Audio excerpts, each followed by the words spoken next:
big round of applause.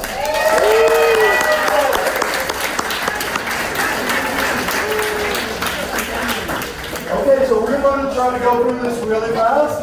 But first, I want everybody to calm down for a minute and let's practice a moment of silence for all the school children. We have lost to gun violence and their parents, followed by the national anthem, which will be performed by Venezuelan singer Edward Mena. You're welcome to rise.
And would you do that likewise for Broward County? Hello, Democrats! Are you excited tonight? Are we fired up? Yes, ma'am. All right, where are we fired up? I am super excited to hear tonight, and here are two fabulous Democratic candidates for governor. I'm going to tell you how a Democrat who is governor in Florida. I'm on behalf of the Palm Beach County Democratic Party. Welcome to Palm Beach County, the largest geographical county in the state of Florida, second largest county east of the Mississippi, and home to over 400,000 voting Democrats. I would like to thank Obama Valero and the Palm Beach County Democratic Party.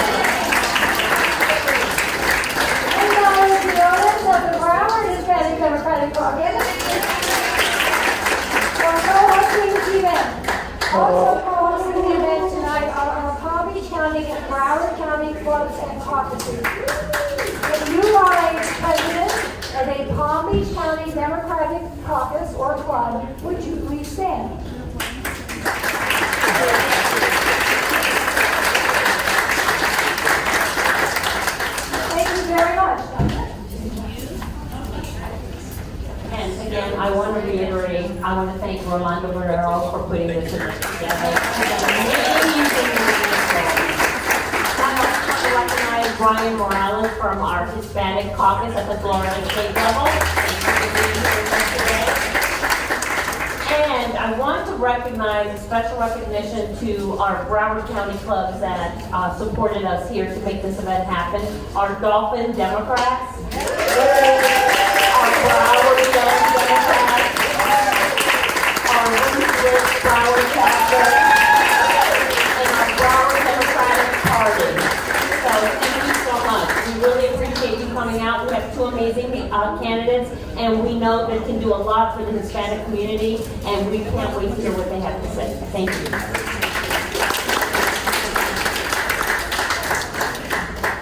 Thank you very much, Sherry Rizzo and Dalia Quiñones. At this time, I would really like to introduce our candidates, but I have two very special guests that are going to do the honors for you. First, I would like to introduce Tennille DaCosta, who is the president of the Palm Beach County Democratic Black Caucus. She started her political career in Broward County and moved to Palm Beach County, in Broward County, moved to Palm Beach County in 2018 to push voting rights and to help those who do not have a voice in the black and brown community, which is us. And we have a very good working relationship. She's been working in public sector government for over 20 years and has a master's degree in human resources. If you come and join me. Another very special guest that we have is Dr. Nikki, who's a retired teacher who served children of Palm Beach and Broward County for almost 41 years. She's serving the Crist campaign as a senior advisor for seniors. She believes that we were born to serve the public. And with that, I will turn the mic over to Tennille, who will do our first introduction. Thank you, Rolando. Let's get a round of applause for Rolando. Rolando again. Again, I'm Tennille DaCosta. I am the president of the Palm Beach County Black Caucus, the real certified one. Let's make that clear. Okay, I'll stop up here. Okay. So, I have the pleasure and honor of introducing our Florida Commissioner of Agriculture and Consumer Services, Nikki Free.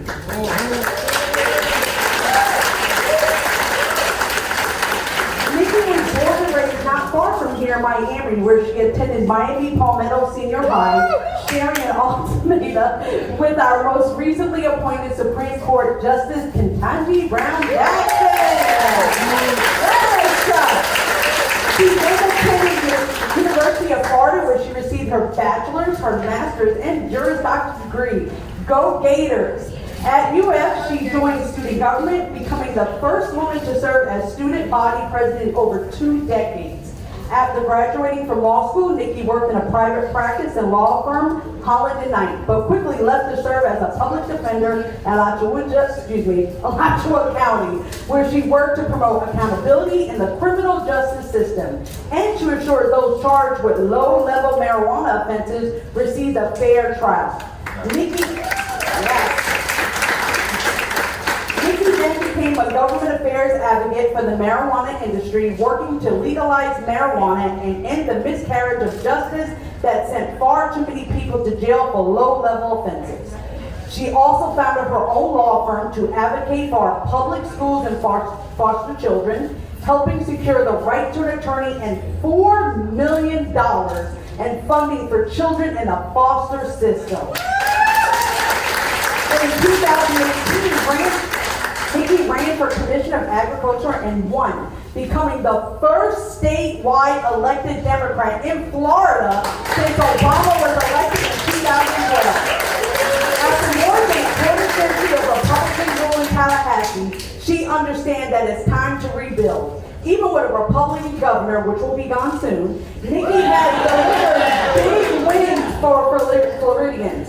She appointed the department's first ever cannabis director and first ever LGBTQ advocate. Legalize hemp for farmers, fought for clean water, and helped keep guns off our streets with her management of the county's country's largest concealed weapons permitting program.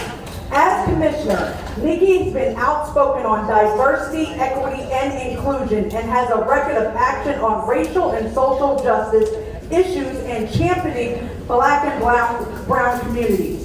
Now, she is ready to do more, which is why she's running to be the first woman governor of Florida. That's it. Nikki knows that by supporting small businesses, embracing innovation, and helping our most vulnerable, we can build a stronger, fairer Florida for everyone. Ladies and gentlemen, Nikki Freed.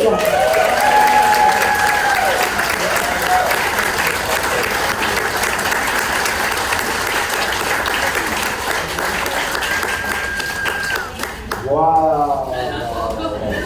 I don't think we're going to need to have the candidates introduce themselves. With that said, we have Dr. Nikki.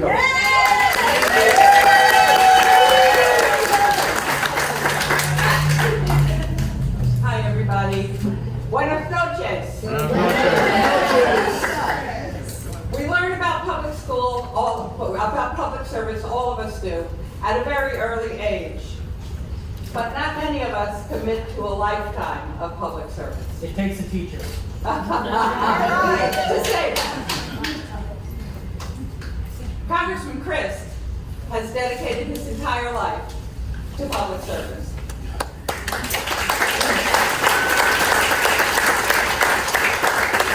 As class president at St. Pete High School, and then went on in Florida to the Florida Senate. He was the last elected education commissioner, which maybe he'll bring back, and went on to become Florida's Attorney General, and then was elected as our 44th governor. Currently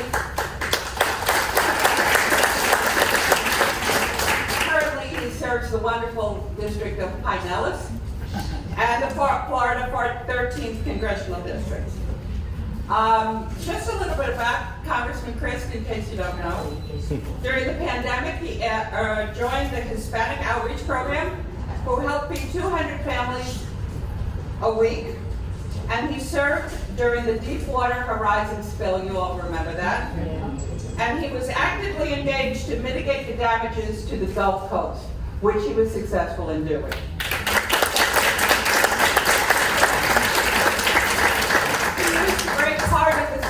Money to pay people like me, the teachers, and we were grateful for that. And he also, and would have done more except, our legislature, restored the civil rights of 155,000.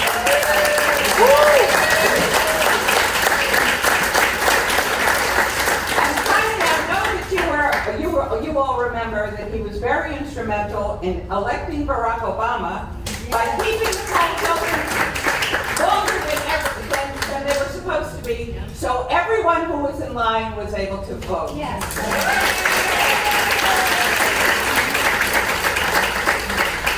He is one of the most qualified people who has ever run for governor in our great state. And so now, it is my great honor to introduce to you the person who will make Florida a place for all, Congressman Charlie Crist.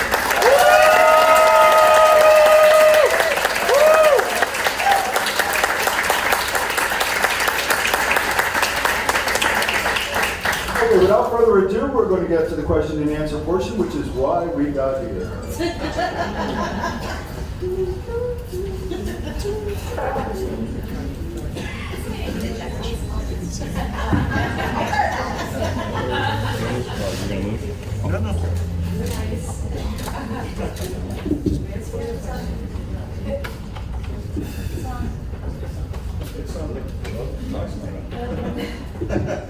There we go.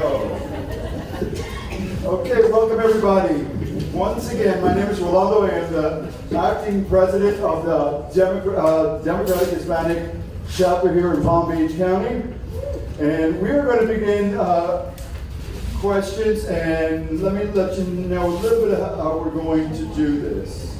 The candidates are going to be given 3 minutes to answer 10 questions each. The candidates will be answering first. We'll be given 30, and then we're going to switch over to the other candidate. So one will be answering the question first, and then the other one will be also answering the question first, so that it's a little bit varied. We have 4 topics, including housing, jobs, healthcare, and education. We're going to begin with what everybody's worried about right now, which is healthcare. The national median income of full-time workers in the United States is $79,900 and spends the average of 11.6% on healthcare insurance. That's approximately $9,268 annually. While Florida citizens' median income is only $57,000, and yet we pay 17% on health care, which is approximately $600 more at $9,810. The question we'll pose to each of the candidates: if elected governor, how would you remedy this disparity? Charlie Crist will answer first.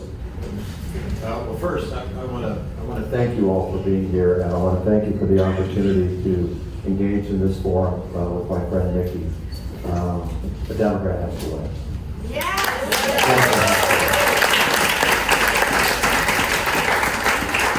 I think the most important thing to eradicate that disparity that you so well define, Rolando, is to make sure that we expand Medicaid and do an ASAP. You know, there's between 800,000 and 1 million of our fellow Floridians who don't get health care because we have not expanded Medicaid, and we need to do it, and we need to do it now. People are dying, literally. And, you know, the notion that we would have a government that doesn't have the compassion to have done this is shocking to me. Floridians are good and great people. And that's why I know that it will be supported, that it will be done, and that DeSantis has to go. Thank you.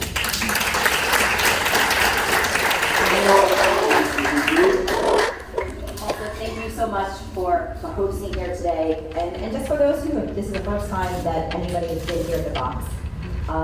This is such a staple to this community. And so what you do here, just round of applause.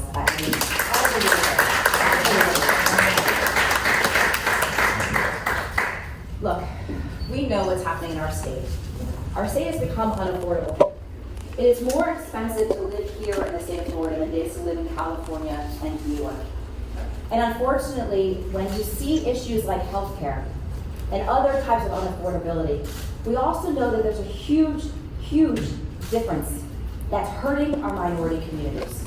You know, our Black and brown communities, unfortunately, are seeing even larger disparities between the access to healthcare. And Charlie's right, Medicaid expansion has got to be one of the first things that gets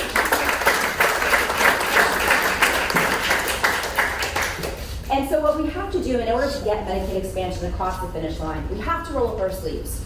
Go into these communities and make sure that the elected officials that are in these rural areas, that are in these red areas, that understand how their own constituents are hurting. But outside of just Medicaid expansion, we're seeing issues when it comes to dental care, when it comes to vision, when it comes to our seniors. You know, as I've toured our state, what I'm hearing consistently from our seniors is the expenses every single month are changing on them. Whether it's changes of prescription medication, access to their doctors, there's a lot of things that we could be hitting on and tackling every single day, including our nursing homes. We have seen this governor go after the nursing care facilities because of the lobbyists who go after the money.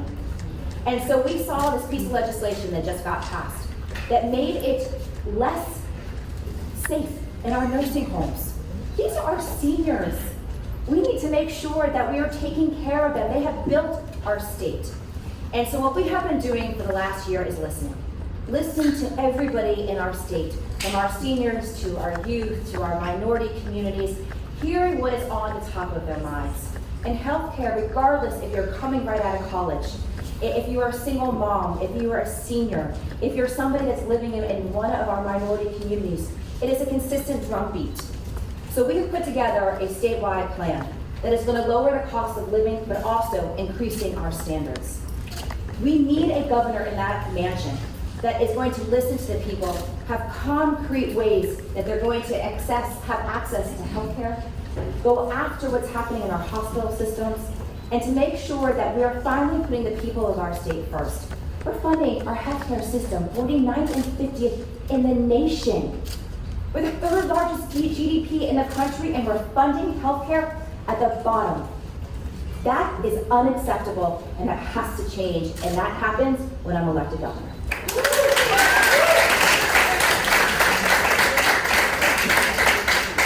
So I will let you all know that my next question was, if elected, how soon can you expect to receive expanded Medicaid eligibility as allowed by affordable? And I guess immediately by the sound of it. So So we're going to move on to question number 3. In the light of real threat to Roe v. Wade being overturned, if elected, how will you address this issue? Nikki Freed? So we all were waiting for today. We all thought that the opinion was going to come out today. But it's inevitable. It's inevitable that what they are doing at the Supreme Court is what the Republicans have been waiting for. They have been stacking the court. They've been stacking the legislative process, the congressional process to get those individuals into the Supreme Court. And so what they are doing is attacking a woman's right to choose, which is health care, access to health care. And so we've got to be doing everything possible to make sure that the women of our state have the same rights that have been afforded to me and to so many women that fought before me. Thank you. Thank you. I stand on your shoulders, and the baton is getting passed to my generation. And so we're going to have to mobilize. We're going to make sure that everybody in the state understands that it's not just abortion. It's access to affordable, because we know that women are still going to go and get abortion. So the people that are hurt the most are the ones that can't afford it. And those are the members of our Black and brown communities. And they're going to take it one step further. As an attorney who's been fighting these issues, we know that next they're coming after other reproductive rights. We're seeing that in other states. They're passing laws to restrict access to birth control. We're seeing other states like Florida, who's going to have a special session to make it even worse. So we've got to make sure that we're putting somebody in the office who is going to stand with women, who is going to stand with so many of the communities that are going to be harmed by this decision. Because first they're coming after women, next is the gay community, next is the Black community, next is anybody who is not white, straight, male.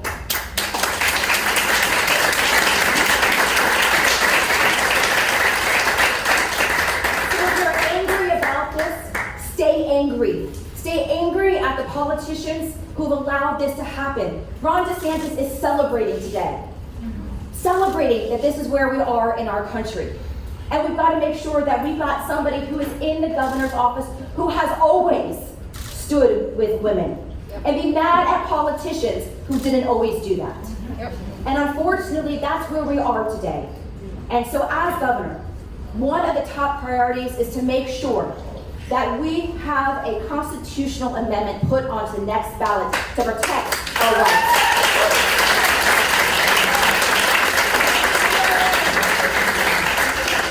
Because while we have a right to privacy in our Constitution, we have a Supreme Court who is going to be making the decision of whether or not even that 15-week ban is going to be held up. And unfortunately, we have a Chief Justice who was appointed by Charlie, who doesn't stand on the side of women.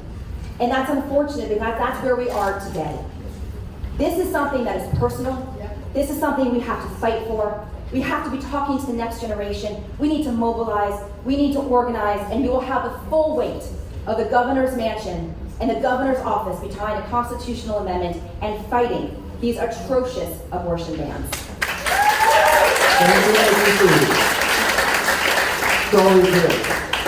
I couldn't agree more with Nikki, and I tell you, I think we have such a united front on this issue in our party, and it's horrific to see what the Republicans are doing with this issue. Think about this. When Ron DeSantis delivered the State of the State, he said that Florida was the freest state in America. Well, evidently not if you're a woman and would like the right to choose. Or if you're LGBTQ and you like to have your kids not assaulted in school. Or if you're an African American and you think it would be appropriate to not wipe out 2 congressional districts as Governor DeSantis did. Or if you're like my mother and father. My father just celebrated his 90th birthday Sunday. My mother's 87. And they love to exercise and vote by mail. And I like to vote by mail. But what did Governor DeSantis do? He made it harder. He made it more difficult. You got to jump through more hoops in order to do it, and sign up more often in order to keep that right. Who in the world wants to make it harder to vote in a democracy? His name's Ron DeSantis. You know, I'm a Democrat running to protect democracy. And he's not. Now to the issue, Roe v. Wade, remarkably important. And it comes down to one word, in my humble opinion, respect. Well, I was raised with 3 sisters. I'm an only son. So I was raised by 3 sisters and a mother and a wonderful dad. And so I didn't have a choice on choice from the very get-go. And I think it's important for all of us to remember and understand that this guy in the governor's mansion today wants to take away your right to make your decision about your body, and that is not freedom, that's fake freedom. And what we're offering, both of us, is actual freedom. And that's the irony of the way he talks about stuff. He's full of it. Yes, he is. On everything. And that's why we need a new governor that will fight for women. I am the only candidate in this race who, as your governor, has already actually vetoed an anti-abortion bill. And if I have to, I'll do it again. I did that as a Republican, for crying out loud. Imagine what I'll do to it as a Democrat.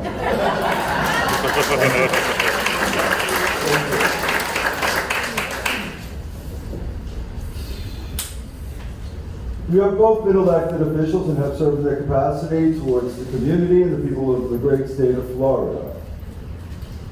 As such, you are very well versed in what we're going to present, which most people might not understand. Can you explain to us what adverse effect wage rate for H-2A agricultural workers in Florida are, and why they are the second lowest in the nation? Charlie? Sure. The adverse effect wage rate is designed to actually keep growers from using agriculture visas from undercutting wages for farm workers that live here. You know, with Florida's inflation, it's now over 30% worse than the national average. I mean, Nikki mentioned it in her earlier comments. We are the most expensive state to live in America right now. And guess what the 1 month is? October. Like they think we're stupid and don't get that the political play there is so obvious, it's disgusting. This is the kind of leadership we do not deserve to have. We need to have leaders that are willing to stand with farm workers, that will fight for their living wage, make sure that they're treated fairly, and never go back. Listen, I did it as Attorney General. For all I knew. Sued insurance company after insurance company after insurance company to make sure that you had your rights protected. Also, sued utility company. FP&L. Anybody here a fan? No. I mean, I like a fan, but I'm not a fan of them. They're unbelievable. And you know, recently they bought Gulf Power up in the Panhandle. Now those people get to suffer like you do down here in South Florida. It's appalling. And some of the Republicans up there are going to vote against DeSantis because his Public Service Commission doesn't do squat. They are lapdogs and not watchdogs. Bottom line of this question is defend people. Treat them with respect. That's what I'll do as your governor. You know, we have over 2 million individuals that work inside of agriculture in the state of Florida. At least 1 million of those are undocumented and get taken advantage of every single day. I've been out to the farms, I've been out there, I've talked to them, and the conditions that they live in are unacceptable. They are working harder than probably most of us ever would imagine. Getting up before the rest of us, working all day. And during my time as commissioner, this has been a priority of mine, to make sure that we are lifting up their voices, that we are protecting our ag workers, that we're talking about comprehensive immigration reform. You know, over the last 3.5 years, I've testified in front of Congress now twice. I've been a part of immigration panels across the state of Florida, making sure that we are focusing on these living conditions, to figure out ways in which that we can lift up their voices and get better conditions. And then what we also did was during the entire 3.5 years, we recreated a council for our migrant workforce. And I have some members here that are in the audience. This was dismantled within the last 2 decades. This is an opportunity to bring different voices inside of the migrant communities, of the people that are working there. We've had conversations about the conditions. And now have created a council which brings people back together to lift up those voices and to make sure that we can put those voices into action. What are some things that we can do as far as labor is concerned and get up there? Because the wages are actually decided by the labor up in Washington, D.C. And during the pandemic, we went into action. And we were consistently speaking to Washington, D.C., figuring out what is happening with these contracts. That we saw buses still being stuffed with our workers. And so we made sure that we were putting them first. When Ron DeSantis refused to put testing inside of these communities, refused to give them vaccines, we had to go around him and make sure that we set up testing sites, that we set up vaccination sites, and when in fact a person showed up to get a vaccine, they were turned away because they didn't have an ID. I personally made a phone call and I said, no, these are human beings who are living here in the state of Florida and they're going to get a vaccine. And that's exactly what happened.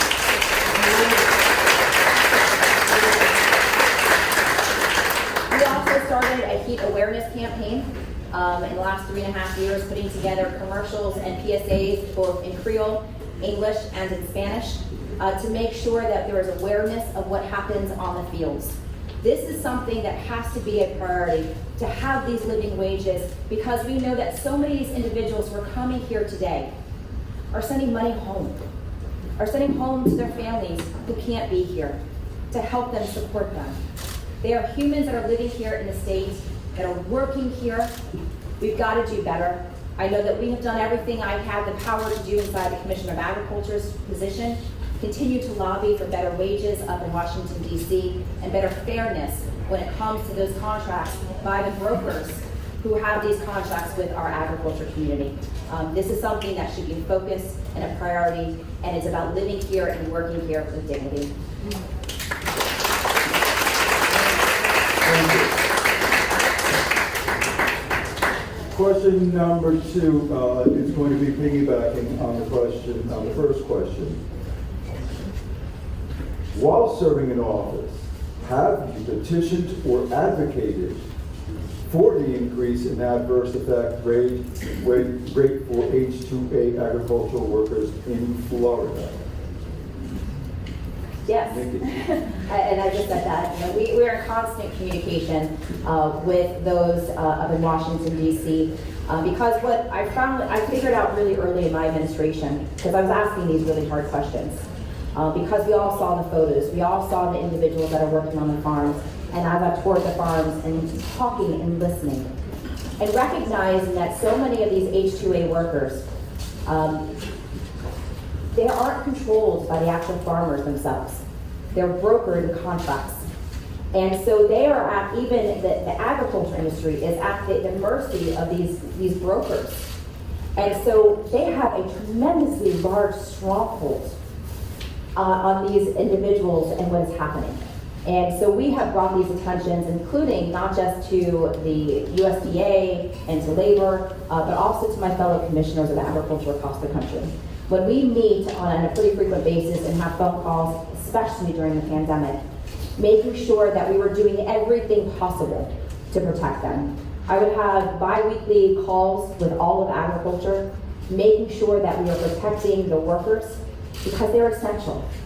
The reason why we ate during the pandemic was because of agriculture workers. They are essential. And some of the conditions that they live in are not acceptable. And how dare Ron DeSantis, during the height of this pandemic, blame outbreaks of COVID on our migrant communities. Shame on him. After I begged and pleaded with him to get additional resources, to get additional testing and masks and other PPP down into these areas, into these communities, and then has the audacity to blame them for outbreaks. That is not leadership. That's cowardice, that's bigotry, that's racism, and you deserve a governor who is not going to tolerate those types of actions, but are going to make sure that we are doing everything we can. And so yes, I have petitioned and spoken to people all across the country in Washington, D.C. to make sure that we are starting to live with living wages to the individuals who are working inside of agriculture.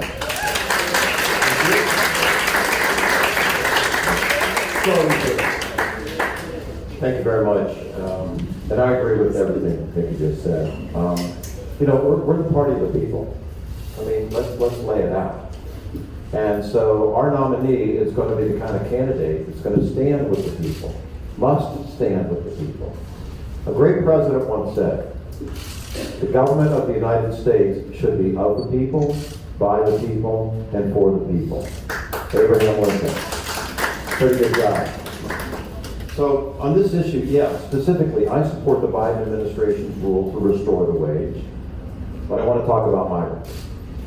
What I did as your governor the first time I was your governor. Thanks to the coalition of Immokalee workers and their allies in this caucus, the campaign, you can applaud them, they deserve it. The campaign for fair food pressured leading restaurants like McDonald's and Taco Bell to voluntarily increase how much they would pay for tomatoes.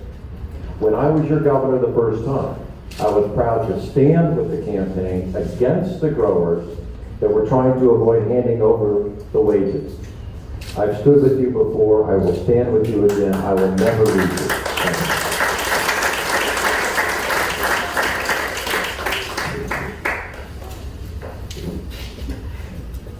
Now we're going to bring up a subject that has affected everybody and hit everybody's wallets, purses, pocketbooks, and families. We're going to talk a little bit about housing. Commercial as well as residential, because they're tied together. Because in the Hispanic and Black community, we still have a lot of mom and pop owned stores that are being affected.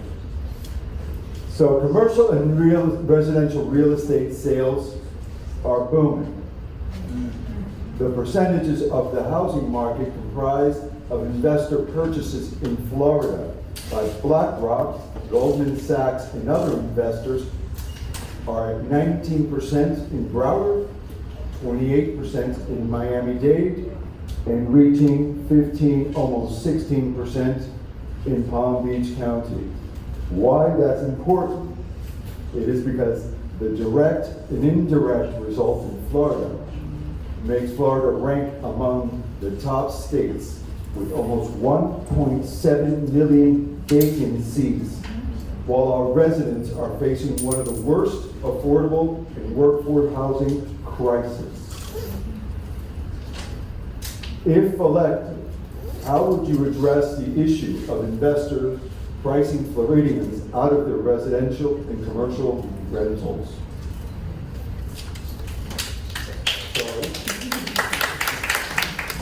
Great question. This housing crisis thing has exploded. Exploded. And it doesn't matter if you're trying to purchase a home or trying to rent a home or an apartment.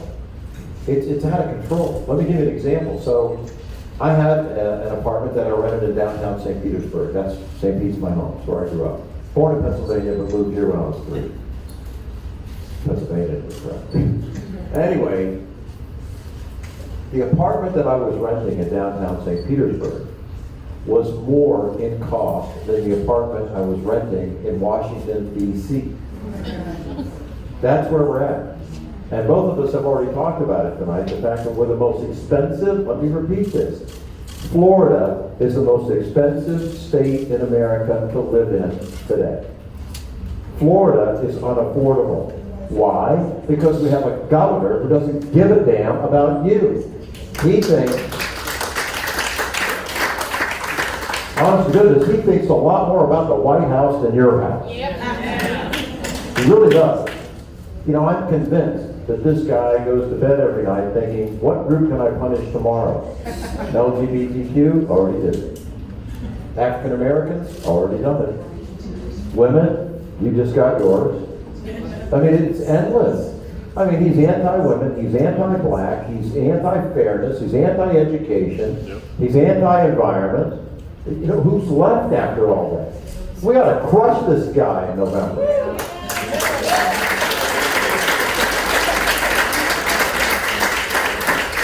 And let me be clear, back to the housing issue, Ron DeSantis hasn't done a damn thing about it. Because he really doesn't care. He cares about his future, not our future. And that's wrong. That's not serving as a public servant with a servant's heart. It's the opposite. DeSantis-ized Florida 2022. That's a great servant. Teaching, I guess. Uh-oh, I just heard an endorsement for the sale of that servant. Anyway, I released a plan back in January called Affordable Florida for All, meaning all of us, right? To tackle these issues that we're talking about and working on as Floridians. Through this plan, I'm going to fully fund what is called the Sadowski Fund. Fully funded. As you may know, that was the gentleman's name who headed up that for the Childs administration. The last Democratic governor in Florida, and a great man. A great man. But by restoring the Sadowski Fund, hundreds of millions of dollars will flow to people who have a problem putting a roof over their head. Whether it's a house, a condo, or an apartment. That's what it was designed for, and the Republicans cut it to the bone. The DeSantis administration, let me be specific, cut it to the bone. So restoring it is part one. Number two, and you know, it's a trust fund, well, let's give a little trust. Number two, we need to work with our friends in the Biden administration. There's a whole cabinet up there. One of them is HUD, Housing and Urban Development. We're talking about housing, right? So the secretary is a friend of mine. Now one of my former colleagues in Congress, Marcia Butters.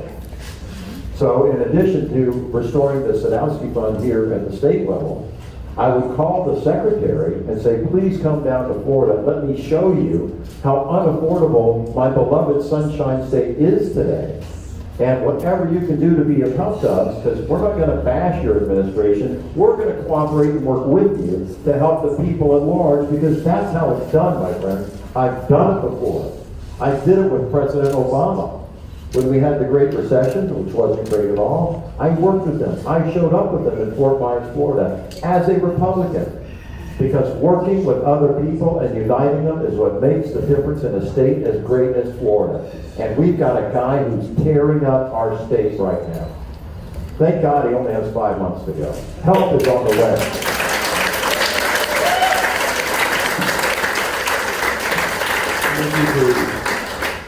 You know, as I've traveled the state, I've heard the heartbreaking stories, whether from single moms who can't afford the 60% rent increase, to a woman that I met last week in Jacksonville, who was living in one of those HUD facilities and is seeing her rent going from $700 to $1,200 for a HUD property.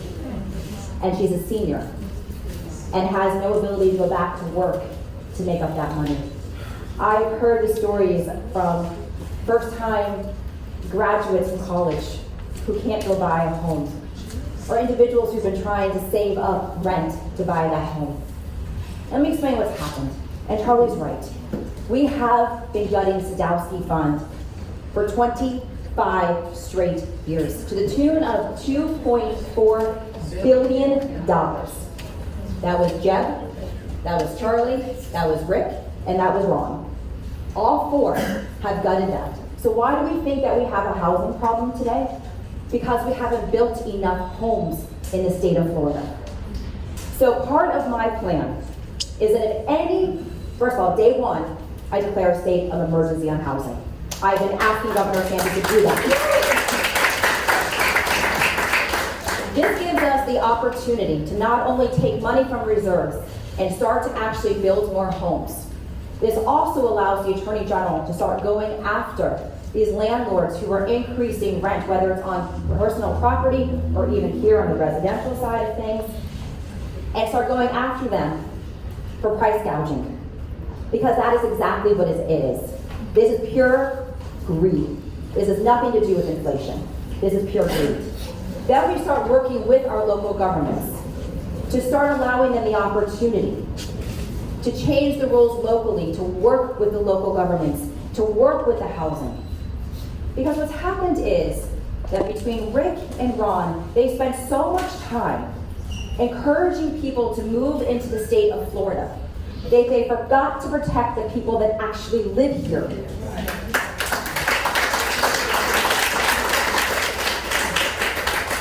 So once we build more homes, and we gotta make sure that the homes that are being built are by mass transit, because so many of these individuals, whether they are seniors or people who may not be able to afford a car or for gas or insurance on their cars, they can't afford to not live by mass transit. That gives them the opportunity to go out there and to get to work. There's a lot of things that we can be doing on the housing market. But unfortunately, when we continue to bring in all the people from New York and California with all this extra cash and bring it here to the state and not have a plan, because what they've done is come in and they've bought at the top of the market and they have now squeezed down everybody else. And so now when there hasn't been enough affordable housing being built at the bottom of that, well, where are they going? I'm hearing the stories of our farm workers, our people in our tourist industry, having to leave the state because they can't afford to live here, including our teachers, which I know we'll get to later. That's what's happening in the state of Florida. And never have I heard out of a Republican's mouth the word affordable housing. They don't understand.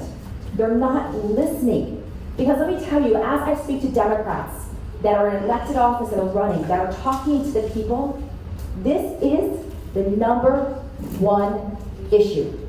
And if the Republicans can't talk to their own constituents and hear that and try to come up with a plan, then shame on us for keeping them in office and not mobilizing better. Because the people are with us. Take the 1%ers out of the conversation. They're doing just fine.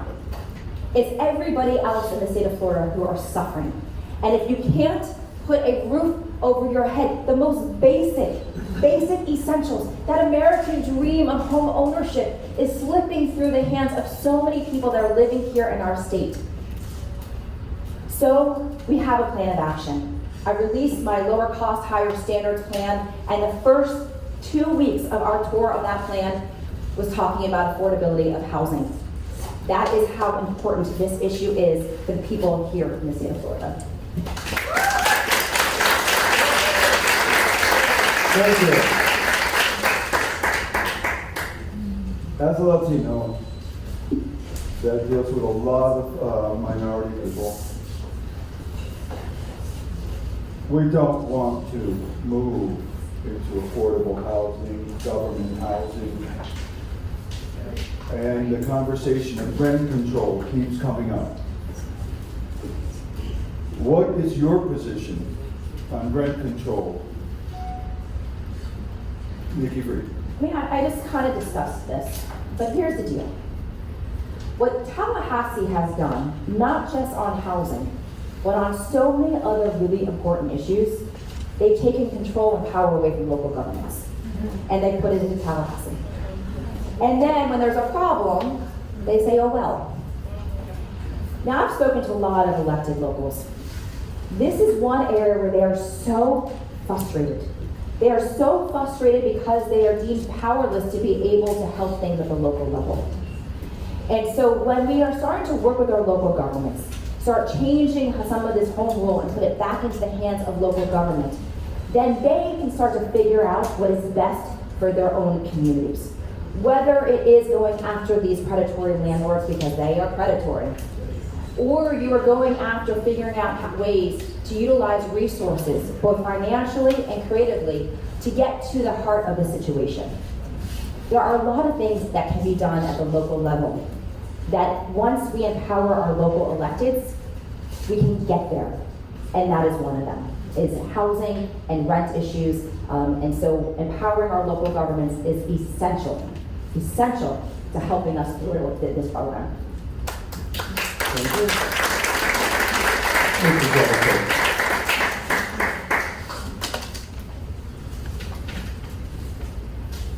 Well, rent's out of control.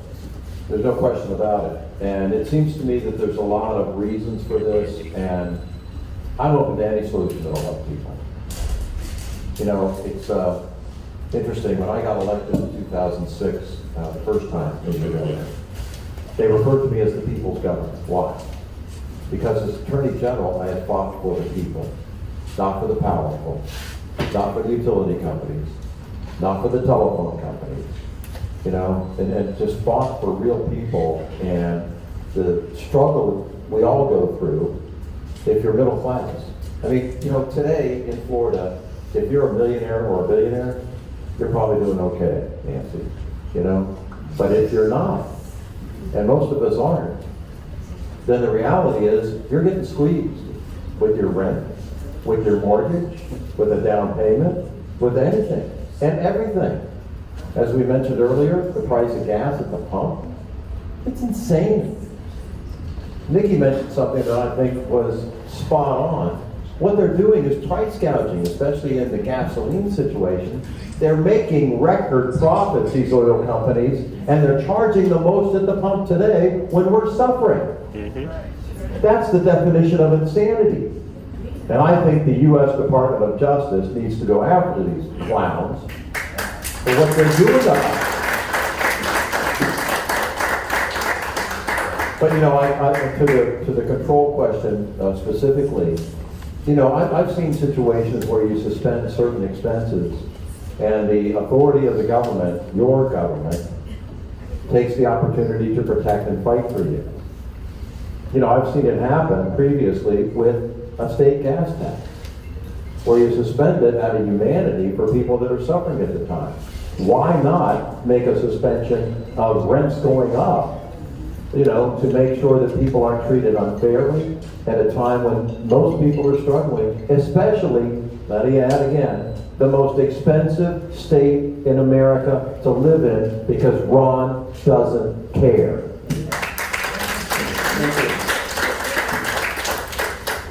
I'm going to clarify the next question.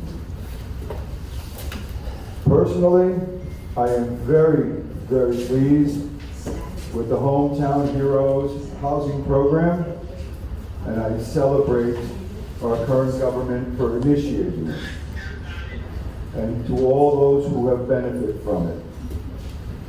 My next question is not to discount the merits of those who have received it, but to bring light to those who did not receive it.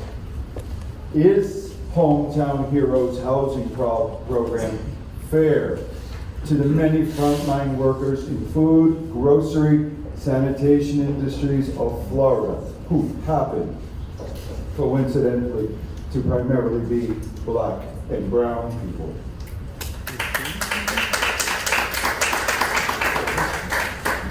Rolando, this is a great question, and I can feel the passion in your delivery of the question and admire your empathy. The reality is, we all need to be able to afford a place to live.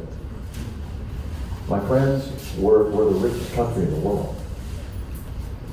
We're the richest country in the history of the world. And Terry, if we can't get this right, what does it say about us as a people? Right? Listen, I wear these yellow wristbands on my hand every day. Every day. And it refers to a rule that I was taught as a young kid. Actually, by my mom and dad, Charlie and Nancy, and at Sunday school. Do to others as you would have done unto you. Treat people with respect. It's called the Golden Rule. Have you heard of it? Yeah. Well, one of the people who laid it down was a guy named Jesus Christ. Literally. In the Sermon on the Mount. It's kind of a famous little talk on the Sea of Galilee. Well, that talk is happening again because some in our society have lost sight of what humanity is supposed to be. And that treating others as you would be treated yourself is probably the most important one. I named my boat the Golden Rule. Honestly, it's just a 25-foot open fisherman I've had for like 16 years now. But she runs well, because I take care of her. I like to do that.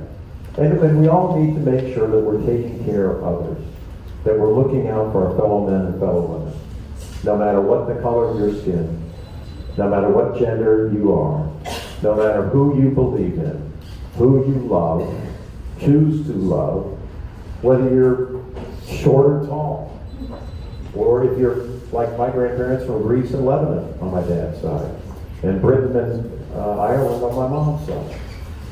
We're a nation of immigrants, guys.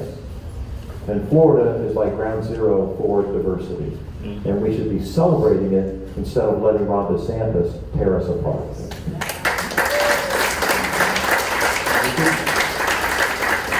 Your question's got a big time serious one, right? Okay. Look, we know why he did this program. It was purely political.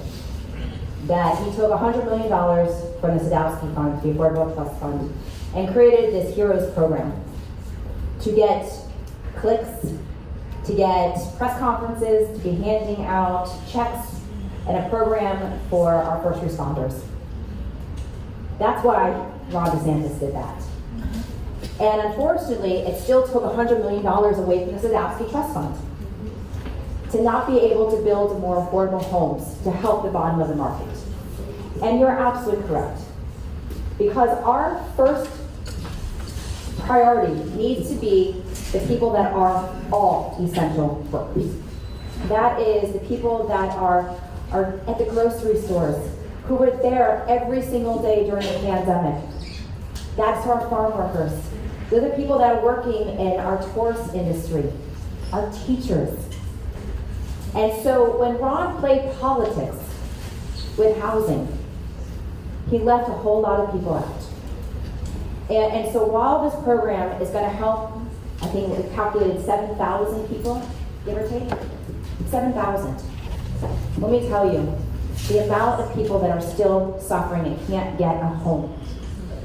And so he wants to sit on his laurels that he took care of our first responders, which of course, my God, they deserve so much praise and recognition because every single day they go out and they put their lives on the line. But what about also the other people who put their lives on the line every single day, especially during the pandemic? So we need to be increasing, again, the amount of money in the Sadowski Fund. And a vow that I have said is that when I am governor, if the legislature sends me any budget that touches 1 cent from Affordable Housing Trust Fund, the entire budget gets vetoed. That's how important this issue is.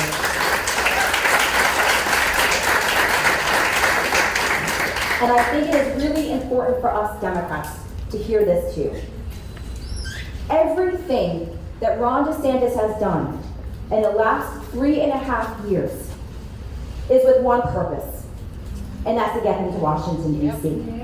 One purpose. So every program, whether it is giving out teacher pay increases, whether it is giving out first responder extra checks, whether it is this HEROES Act, we know he doesn't care about any of those individuals. He cares about what that looks like in the papers, what it looks like in those communities. We've got to make sure the people of our state understand where his motivations are, why he's doing this, and how many people he has left out when he tries to play politics with our money. That is our money that is up there in Tallahassee, and added Joe Biden's money coming down. And he's playing politics with people's lives. And we should not be standing by and letting that happen. We need to be focusing on the issues that are happening on the ground, making sure that he's no longer fighting these culture wars, because let me tell you, that is hurting the people of our state. When he's talking culture wars and not talking about the economy, not talking about affordability, that's what the people want to hear from us as Democrats. They want to hear how we are going to make their lives better, how we are going to do things differently. Because we all know how bad Ron DeSantis is. We all know that. We watch the newspapers. We watch how many times he's on TV every single day, including his asinine comment today that he made when he was talking about Elon Musk. And he said, well, I want support from all African Americans. I mean, the things that come out of his mouth, he did say that. Oy vey. And it is important to us that we stay message focused. Message focused that we as Democrats are going to fight for the people. That we are going to talk about the economy. We're not going to talk about these culture wars. We know how bad they are. We've got to give people a reason to vote for us. And that is how we're going to win this election.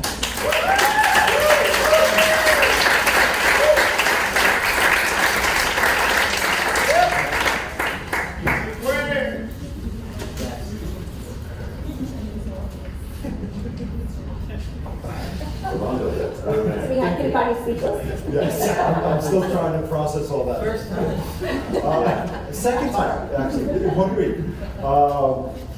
Okay, a lot has been said and done. There's been split decisions between some parents and other parents. And it's been successful in dividing the state of Florida. Two of those things is the woke bill and the don't say gay bill. But specifically, I want to ask you your thoughts regarding the effects of the parental rights in education bill. And we'll start with Nikki. Let me continue where I just left off. He spent all of this time dividing us. I have never seen a school board meeting like we have seen in the last year and a half, where you're seeing adults fight, where you're yelling at each other as school board members. What is that telling our children of how to act? Whatever happened to civil discourse? He has forgotten that. And when it comes to parental choice, it is only parental choice if you agree with his parenting. That's where we're at right now. And the fact of the matter is, we want to talk about parental choice. Every single day, he is doing more and more to take away a parent's rights for their children. Just in the last 2 weeks, he's calling on the fact that we are not going to any longer allow Medicaid to cover healthcare costs for hormone replacement. We're not even talking about the trans community. We're just talking about girls and boys who sometimes need access. But that no longer is going to be an option for those parents to help their children. And just this past week, we're talking about drag shows. That's what's important right now. We're talking about drag shows. and taking away a parental choice to take their kids to a drag show? This is insane, what is happening here. So instead of dividing our state, instead of creating these culture wars, how about pay our teachers more?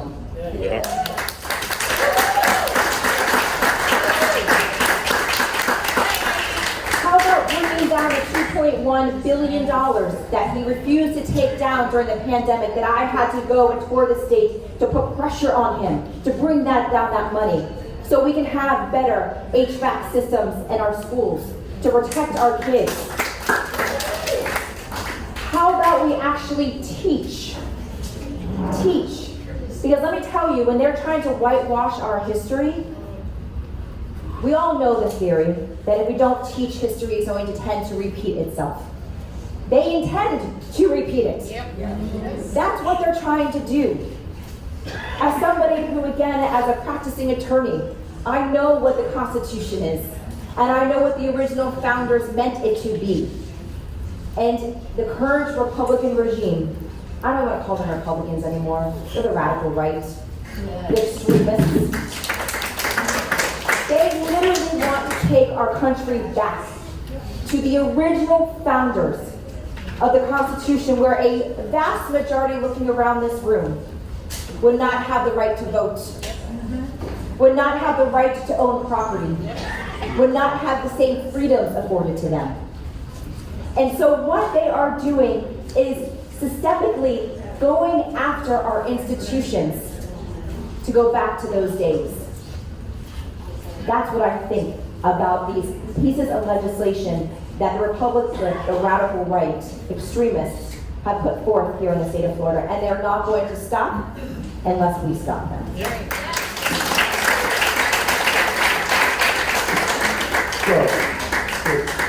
Thank you, Rolando. Listen, this Don't Say Gay bill, it's hateful. It's hateful. Plain and simple. You know, and it's important to recognize what we're up against in this thing. Ron DeSantis has failed as governor, but he's a very skilled culture warrior. And as Nikki and I have agreed, he's doing it to try to become president of the United States on the backs of our fellow Floridians. And that ain't right. In fact, it's dead wrong, Ron. Oh, that's right. He's wrong, Ron. Because he's wrong on everything. We've talked about it tonight extensively. We talked about it as it relates to the middle class having somebody who cares about them and will fight for them, fight for you. We've talked about it in terms of not being racially insensitive and zeroing out 2 congressional districts represented by African Americans, Val Deming, who will be our next United States Senator, by the way.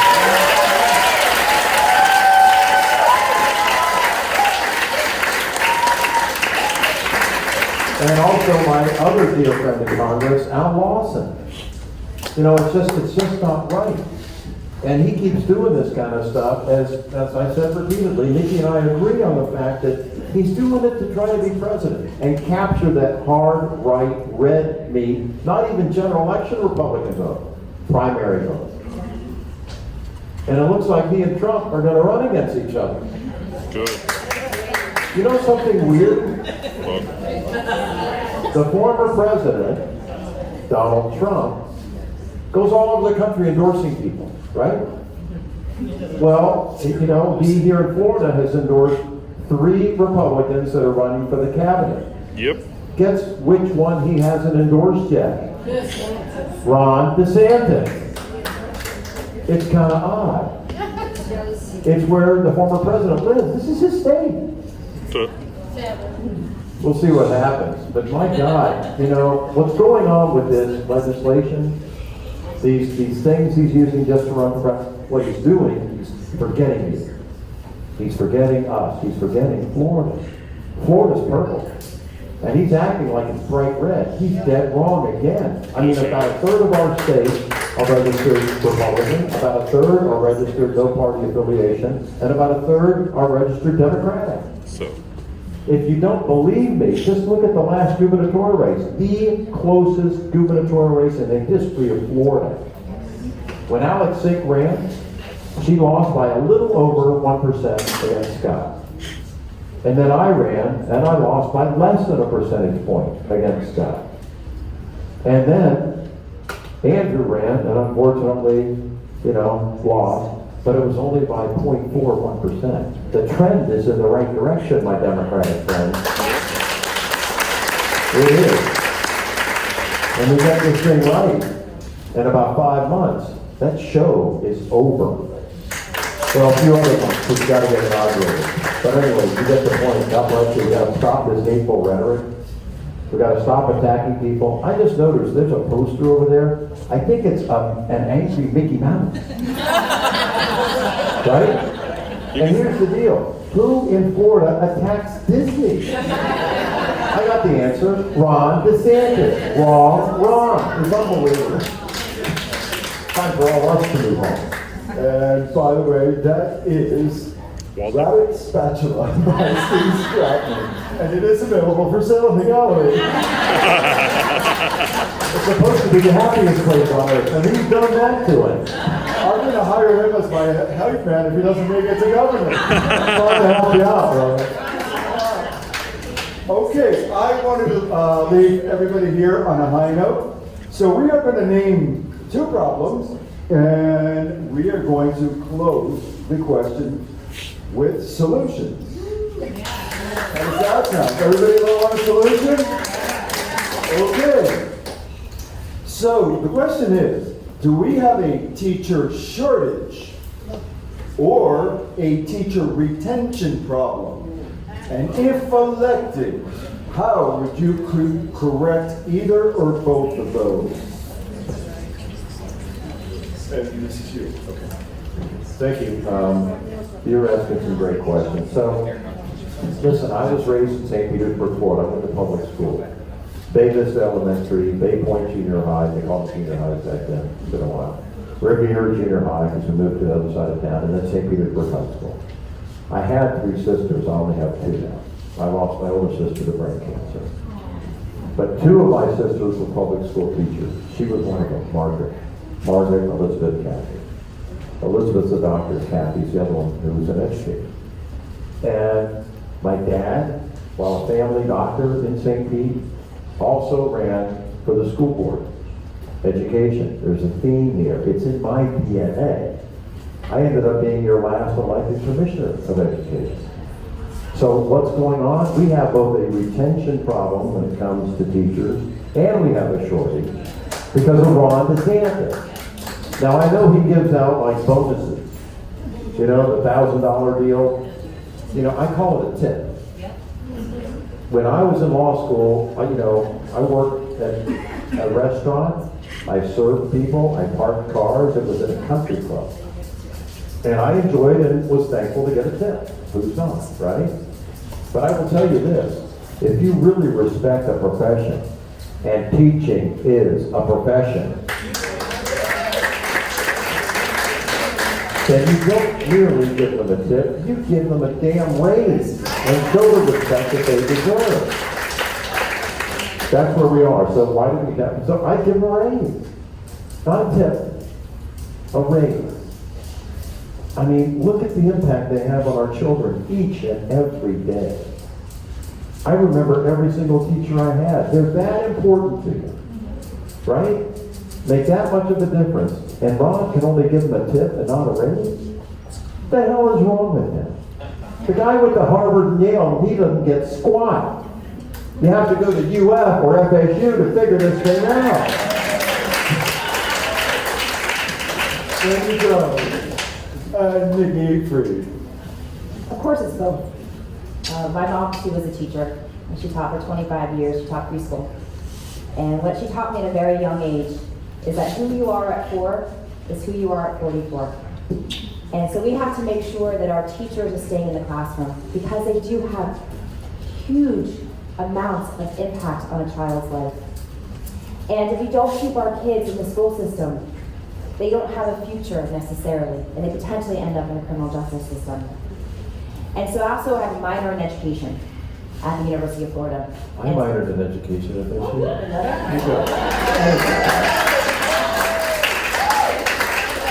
What's your major in? political science. When I went, they called it government. Same. That's funny. And so education is the bedrock of our society. And if we aren't teaching our children, what path do we have for them? And back in 2006, our per pupil funding was at $6,400. It is now at $6,900. With inflation alone, it should be over $10,000. Yep. So my commitment to the future of our state is we're going to, in my 4 years as governor, is double the per pupil funding for the state of Florida. Because what we have seen is we have both. That one right now, why would a teacher, or somebody who wants to go into the classroom, they not only now have to be the guardian, they have to be the teacher, they have to be now the mental health counselor, they are asked to carry guns in school, and now they potentially are going to get sued depending on what they do and don't teach. We've created a war zone in our classroom. And so I don't blame our teachers for not wanting to be part of that. And on top of it, they can't afford to live here. So not only are we not retaining our good quality teachers, but we're not able to recruit people either. I was speaking to a gentleman in the Tampa Bay area a couple of weeks ago and said he was trying to recruit some teachers from out of state to come here. And the teachers said to them, no way. Why in the world would I move to Florida where I can't get a good paycheck and I'm actually asked to be in a war zone inside of our schools? That is what we have here in the state of Florida. That is not acceptable. We need to make sure that our teachers are paid. And Ron, again, and Charlie said this, there's little bonuses, but only for our teachers that are teaching 10 and under years. What happened to our seniors teachers? The people that have been there for 15, 20, 30 years. People like my mom. There was a teacher that I had in 3rd and 4th grade who noticed that I was kind of falling back a little bit in school. And she took me aside and took my parents aside and said, we might need to look at, Nikki might have some issues. We know she's got the capability and the potential. And because of that teacher, I'm literally sitting here with you all today. That's the impact our teachers have on my life. Because she recognized something and cared enough to bring it to myself and to my family and showed me different ways to study. And that got me to graduate from Miami Palmetto, you heard that earlier, Miami Palmetto Senior High, top of my class, graduating with 3 degrees from the University of Florida, being able to study and take the bar, and be a successful attorney and advocate. That would not have happened if I didn't have good teachers around me. We've got to respect them. We have to bring dignity to the profession because they feel like they're just going in there and teaching to tests, and they're going in there and they're just becoming babysitters during the day. This is our future. How do we have a productive workforce? How do we have a society that is educated to how the future governor of the state of Florida is in our classrooms right now? And what are we doing for them? We are creating a disservice to them. So per pupil funding is my commitment to paying our teachers more and making sure that the classrooms are a place where people want to be in. And this is a commitment that I make to the people of our state and to the future. Thank you so much. Let's give a round of applause for both of our candidates, our Democratic gubernatorial candidates. We're going to offer them a few seconds for a closing argument, for closing statements, and we have run out over our time. We were supposed to end this at 8 o'clock, but we cannot leave without coming here to hear what they have to say to us. So, Charlie, would you do us the honor of giving us your closing comments and statements?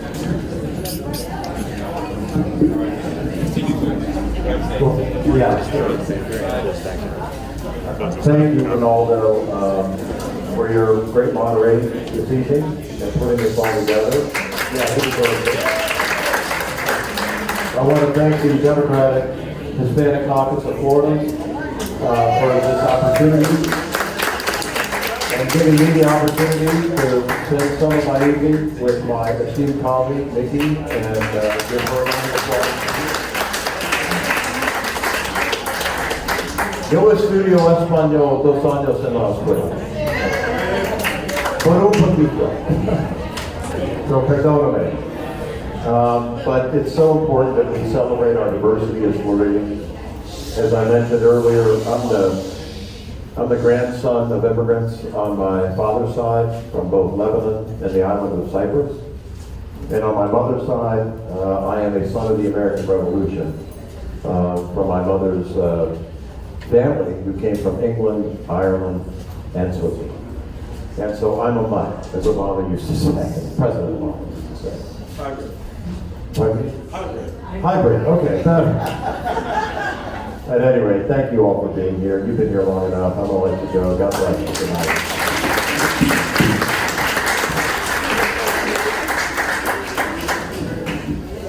And thank you again for all of you being here.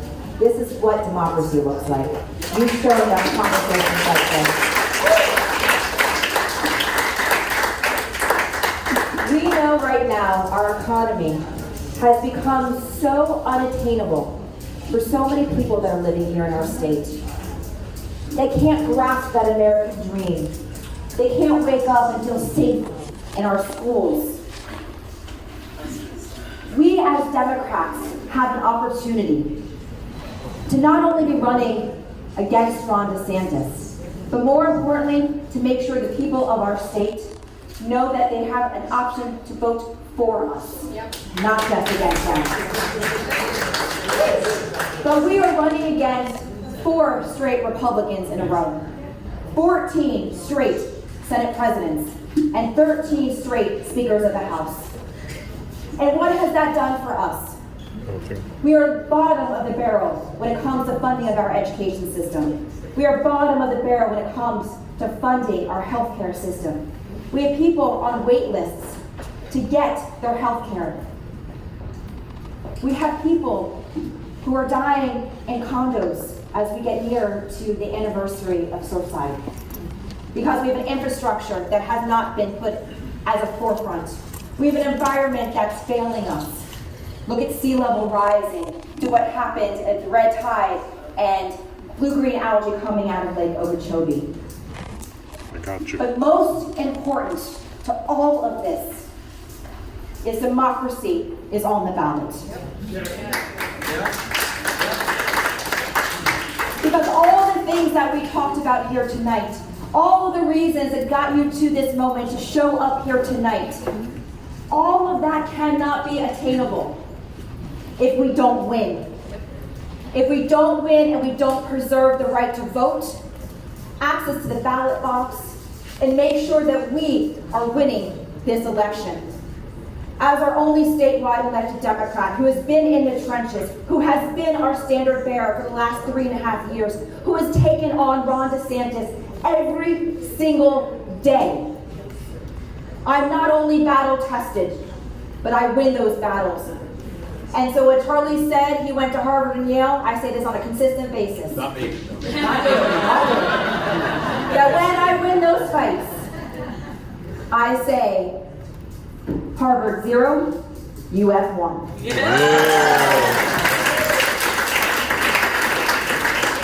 And so we as Democrats have a choice in this primary to make sure that we are nominating somebody who is ready to be in those trenches, who is willing to take those fights, who is going to stand up for everything that we believe in, who has been a Democrat since I was 17 years old, and have been fighting for the things that we believe in. From down in Miami, volunteering at Camilla's house, to civil rights parades, to Habitat for Humanity, to my time as a public defender, fighting for individuals, to my time fighting for homeowners during the foreclosure crisis, and to my time for 3.5 years fighting for us and for the people of our state. So thank you for being here today. Thank you for being engaged. Let's make sure that we are mobilizing, we are engaging the electorate, and we're giving them a reason to vote for us. Thank you. Charlie Crist. Nikki, please, one more round of applause for our Democratic gubernatorial candidate.